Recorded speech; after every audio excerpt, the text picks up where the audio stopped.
অনেকদিন পর নিজেকে নিয়ে কিছু কথা লিখলাম। ধ্বংসের দিকে তাকিয়ে মুচকি হাসি দেওয়া অদ্ভুত মানুষ আমি।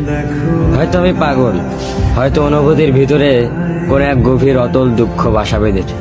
তবুও নিজেকে জোর করে হাসাতে শিখে গেছি।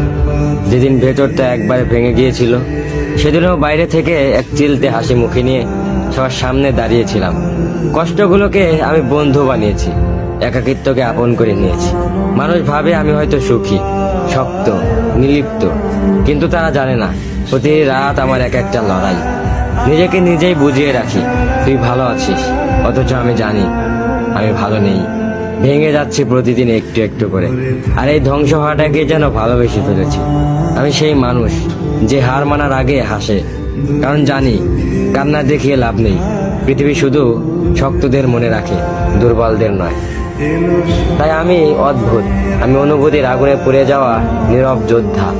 আমার জীবন কোনো সুখের গল্প নয়, এটা নিঃশব্দ বিপ্লব, যেখানে হাসির আড়ালে লুকানো থাকে হাজারো না বলা কথা, ভাঙা স্বপ্ন, হারিয়ে যাওয়া আমি।